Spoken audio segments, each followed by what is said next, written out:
Assalomu alaykum hurmatli obunachilar. Bugun sizlar bilan talablarga binoan, ya'ni mendan so'rashgan edi obunachilarimiz akvarium baliqlari haqida, akvariumni qanaqa suv bilan to'ldirish kerak, qanaqa unga jihozlash kerak, ya'ni shu haqida ma'lumot berib o'taman. Bugun videomizni oxirigacha ko'rsanglar, buni hammasini tushunib yetasizlar.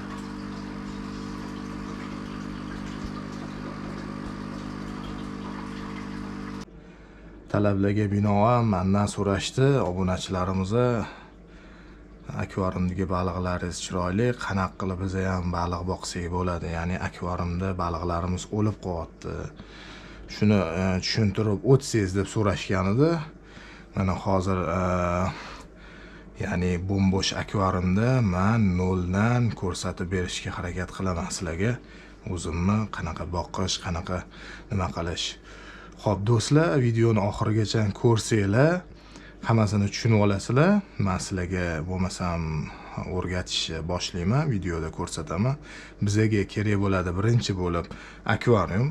Keyin bir maslahatni aytib o'taman. Akvarium bilan hech qachon balig'i qo'shib olmanglar. Nimaga deganda, akvariumingizni hali suvi tayyor emas, baliqlaringiz hali muhitini, boshqa akvariumda turgan muhitini siz hali tayyorlamagan narsaga kelib turib baliqlaringizni, ya'ni akvariumga yangi suv bilan qo'shib o'rasiz. Akvariumda baliqlaringizni endi xursand bo'lib, tomosha qilaman deb o'ylaysiz. Ertasi kundan 3 kungacha baliqlaringiz ya'ni qirilib, hammasi nobud bo'ladi, ya'ni o'lib ketadi, bekorga uvol bo'lib ketadi. Shuning uchun xo'p, men sizlarga hozir ko'rsatib o'tadigan metodikani, ya'ni qo'llanmani qiladigan bo'lsanglar, xudo xolasa baliqlaringlar ancha o'zingizlarga yillar xizmat qilishi mumkin. Ya'ni bu baliq nimasida, ya'ni siz ishqiboz bo'lib endi boshlayotgan bo'lsangiz, yangi baliq ishqibozlariga men tavsiya etaman. Akvariumni birinchi tanlayotganingizda katta ham emas, kichkina ham emas, 40-50 litrlar atrofida boshlaganingiz yaxshi. Hozir bu kub akvariumimiz.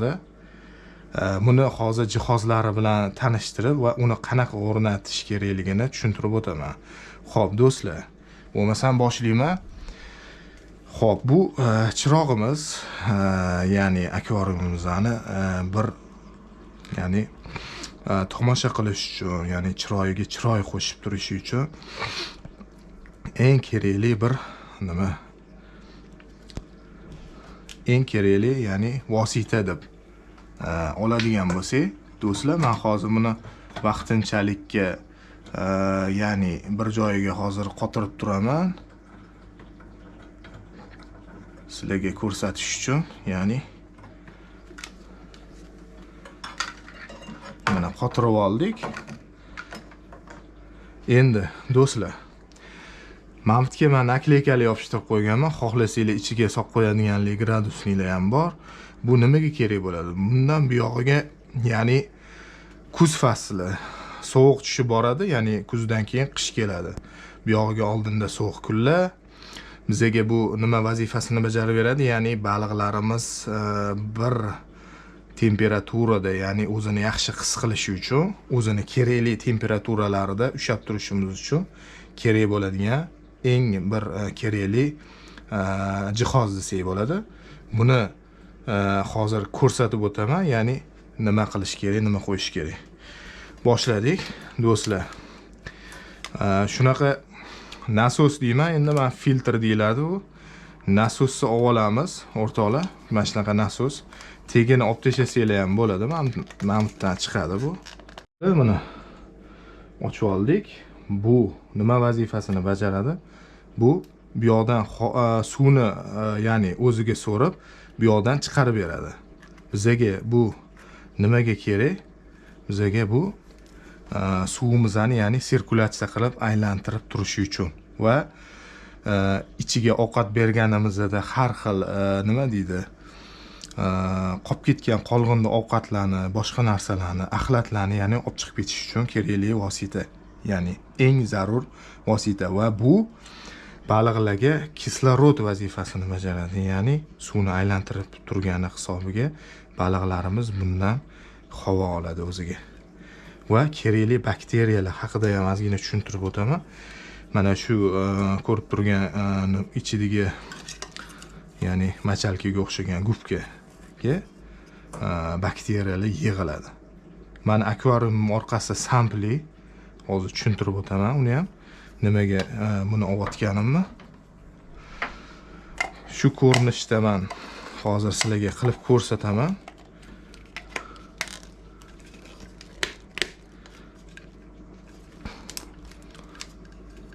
Mana shunaqa. Tak.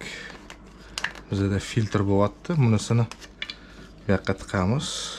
Chunki yonboshdan chiqaradigan qilmoqchiman men. Va bunaqa narsasi bor o'zini.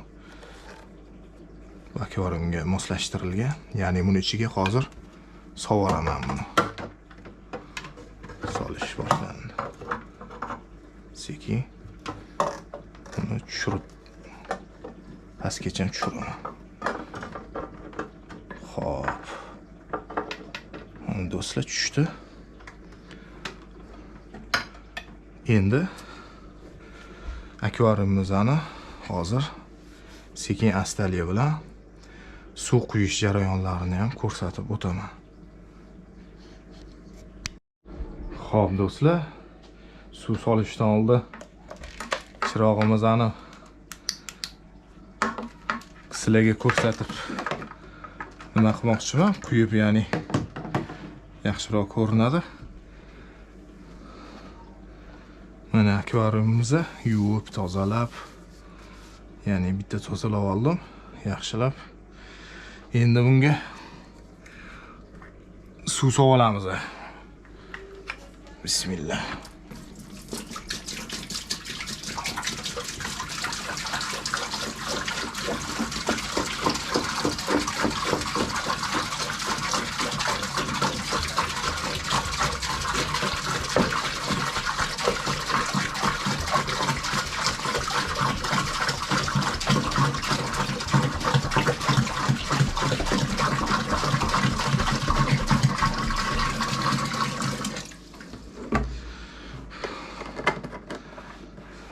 Do'stlar, bittasini sovib oldik. Keyin bitta narsani yana aytib ketish esimdan chiqdi. Iloji boricha do'stlar, krandan suv olganimizda, ya'ni tezroq bir natijaga erishaman desanglar, bu suvni ham bir hafta 4-5 kun tingan bakalashkada krandan oldin olib qo'ygan suvni quyganinglar yaxshi. O'shanda suvimizni tezroq bakteriyalantirib olamiz. Kes anaqa bo'ladi, chunki xlor bor suvda. Shuning uchun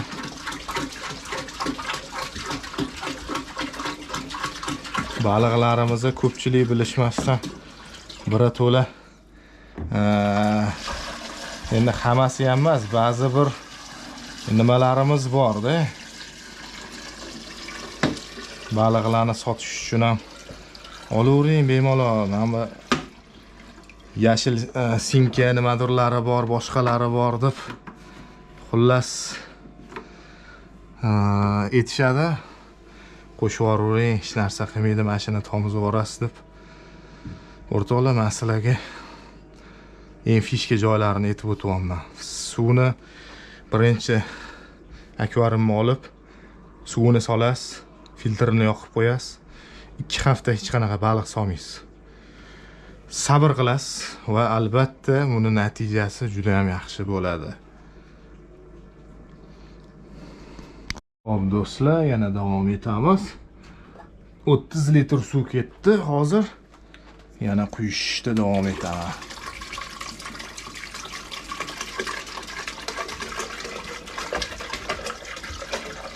Hali yonidagi samplari ham bor-da, buni mana sampdan hozir suv chiqyapti.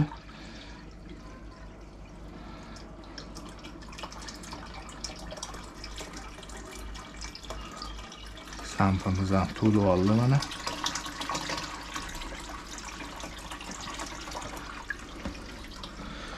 Xo'p.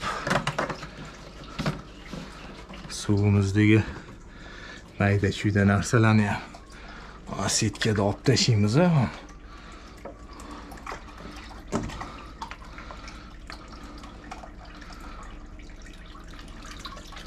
Xo'p.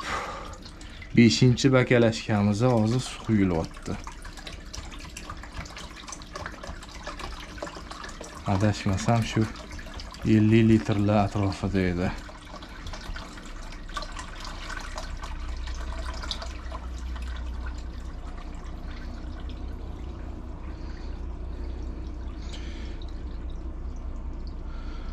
Hop. Hozir yana olib kelib to'lataman. 50 litr bilan ham ozgincha to'lmay qoldi. Do'stlar 5 litrlikni olib keldim. Bularning hammasi turgan suvlarim mana. Ya'ni olib qo'yilgan suvlar.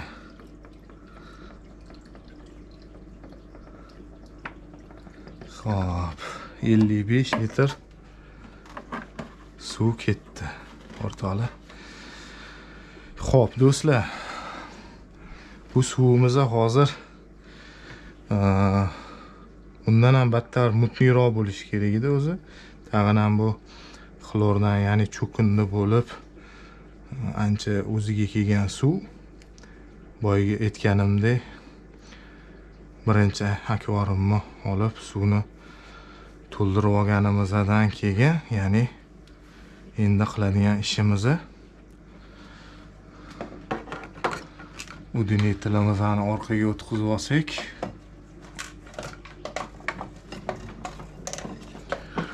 xo'p, orqaga o'tkazib sekin buni xudo xolasa ishga tushiramiz. Xo'p, mana o'rtoqlar ishga tushdi. Xudo xolasa, boyagi aytganimdek, mana suvni ustiga chiqib qoldi. Mana sekin suvdagi mayda narsalarni yeb olamiz. Mana shlankasida nimasi qolib ketgan ekan. Xo'p, hop, chiqib ketdi. Yaxshi, filtrimiz ishlashi juda yaxshi. Qolganini o'zi filtr tortib oladi. Xo'p, endi hozir suvimizning harorati 29.84 ekan. Hali pechkalarni ulab yoqmadim. Boshqa, ya'ni xonada yana baliqlarim bor, akvariumlarim, ya'ni 4-5 ta akvariumim bor. Ularning ichida baliqlar bor. Hozircha bu akvariumni qanaqa jihozlab va nimalarga e'tibor berish kerakligi haqida suhbat qurildi. Videolarimizning davomida, ya'ni keyingi videolarimizda boshqa baliqlarga tegishli va qanaqa uni qo'shish kerakligini, suvga qanaqa solish kerakligi haqida batafsil yana to'xtalib o'tamiz. Videolarimizga like bosishni unutmanglar.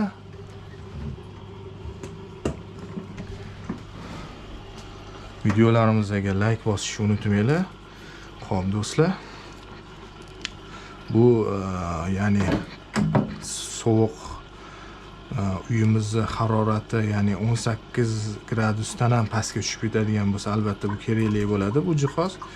Agregatorimiz hop 26-24 graduslarda baliqlarimizni qish mavsumida, ya'ni ushlab turishimizga kerak bo'ladigan narsa.